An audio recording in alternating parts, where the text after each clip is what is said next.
Now, a lot of the focus has obviously been on the return of the Premier League this weekend, but many of Europe's other top leagues got underway in the last few days too, so we're going to have a little European tour, which sounds kind of exciting until we realise we're staying here. Doogie, let's come to you. Let's start with Real Madrid, and I'm guessing not the La Liga debut that Kylian Mbappe would have hoped for. No, and it was a little bit of a surprise because they did put in a pretty great performance against Atalanta in the Super Cup in midweek. Maybe there's the excuse of still finding their feet, maybe a little bit tired after travelling back from Poland on Thursday, but it wasn't a great performance by Real Madrid, dropping 2 points, drawing 1-1 against Mallorca, who only finished 7 points clear of relegation last year. Kylian Mbappe was one of their brighter players, but they only created 0.6 XG in the entire game, which was only three sides created less in La Liga on the weekend. And Mbappe showed a couple of glimpses, but there was a lot of moments where Vinicius Jr. and him were kind of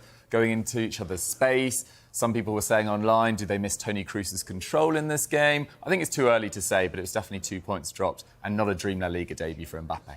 No. Mallorca fans at the Son Mosh would have been delighted They'd by loved it. Sam, Real Madrid may have the Galacticos, but Barcelona are doing it the opposite way, with La Masia once again producing the goods. This is incredible. 3 17-year-olds starting Hansi Flick's first game in charge. Yeah, of course. I mean, obviously, Lamine Yamal is a 17-year-old. We all know. Pau Cubarsí was the centre-half. He played a little bit last season and really, really impressed. He was the other 17-year-old. And the last one, Marc Bernal. Now, we didn't really see this one coming. Duke and I were actually on the show last week. We were talking about how Barcelona don't really have that defensive midfielder set up yet. But, you know, Marc Bernal came in, played really well and guided Barcelona to a 2-1 win. Marc Casado played alongside him. He's 20, another La Masia Academy graduate, and those two worked really well together just behind Rafinha, who was playing in sort of a number 10 role.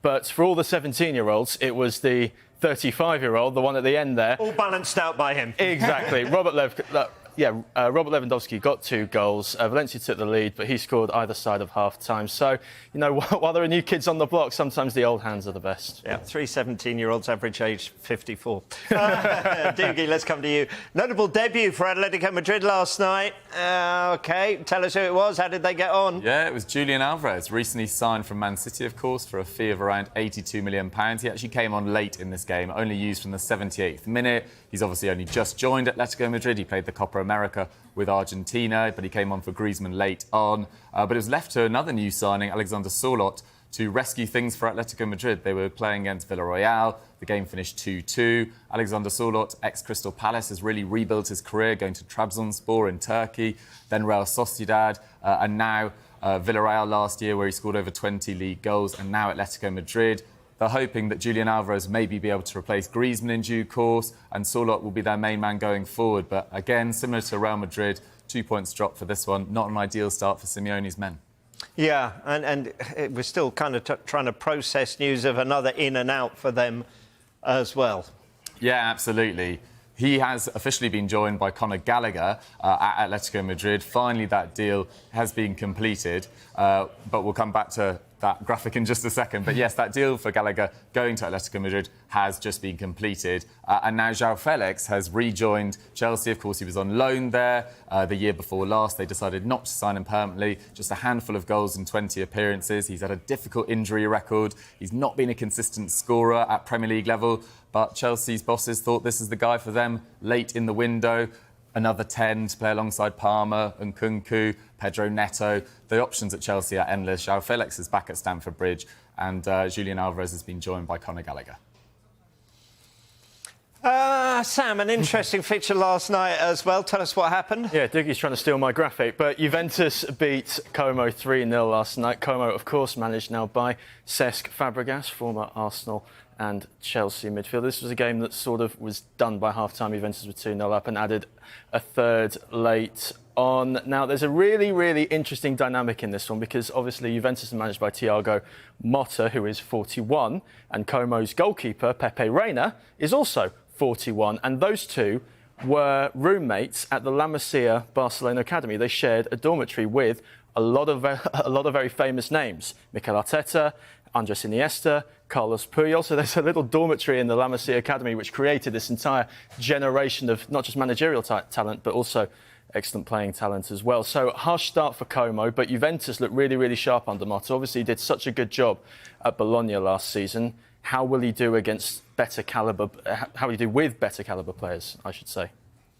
OK, so a former Chelsea player getting beaten last night as a manager, and a former Chelsea manager after an awful start. Napoli, OK, I like that. He's already started making excuses. But is there any excuse for a 3-0 defeat against Hellas Verona? Not really. I mean, Verona were 13th last year, but that was only 3 points below. Napoli, of course, had that horrendous title defence, dropping from champions down to 10th, going through 3 managers, that was Napoli. But people were excited for Antonio Conte's Napoli this year. They don't have any European football. Conte specialises when he's just got those 38 games to focus on. But this was an absolute nightmare start, conceding 3 second-half goals against a Hellas Verona side that only scored 38 goals in the entirety of last year, only scored 3 goals on 1 occasion. Conte has said he wants new signings in. That's classic Conte as well. Lukaku looks like he's close to joining Napoli as well. They signed David Neres at the weekend from Benfica, former Ajax winger as well. So maybe things will improve, but this was really, really concerning for Conte. They were far too easy to counter-attack and conceded some really sloppy goals.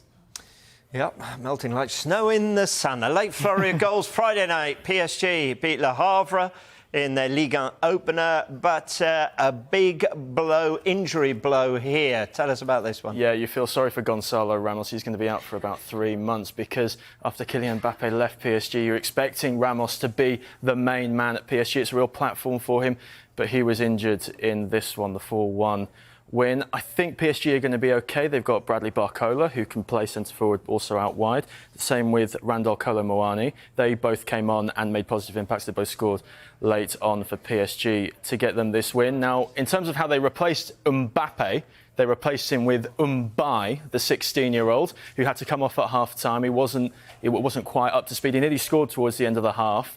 But, you know, PSG interested in Ademola Lookman. They've signed Desiree Doué, who can play attacking midfielder, but also out wide as well. So PSG aren't quite done in the transfer market just yet. So I think we're going to hold a bit of judgment to see how they move on from Kylian Mbappe. Do they face a threat from Marseille? Impressive start for Roberto De Zerbi. Yeah, absolutely. De Zerbi's Marseille are now top of the league. They scored 5 goals against Brest at the weekend. Brest finished 3rd last year with the joint 3rd best defensive record in Liga. So this was really, really impressive. Brest really didn't help themselves in this game. They conceded 2 penalties. They only conceded 3 in the entirety of last year. Mason Greenwood got on the score sheet. Pierre-Emile Højbjerg made a massive impact in the centre of the park as well. And El Yiwahi, their new striker as well, a great impact in this game. They started 5 new signings. You imagine De Zerbi's football might take a little while to bed in there, but this is a really impressive start against a side that had a great year last year. And some wizardry from this player. Absolutely. Very good. Let's finish up in Turkey. I don't think people would be too surprised to see who's making the headlines there again. I think every week. You know, we're on last week, we're talking about Jose Mourinho. We're on this week talking about Jose Mourinho as well. So his side were leading 2-1 going to the latter stage, his Fenerbahce side, I should say, and then they conceded a 95th minute equaliser. And after the game, the special one said, "I'm the foreign one," because he disapproved about how Turkish teams waste time, spend too long, in between play. So, and he says his side doesn't really do it. Now, I'm not really convinced by that. Jose Mourinho was the master of the dark arts in the Premier League, but he's saying maybe my Fenerbahce team should play a bit more uglier compared to some of these Turkish sides. So still stuttering for him. He went out of the Champions League last week. He's got a Europa League campaign to come, but it's not all plain sailing for Mourinho in the Turkish Super League. No. OK.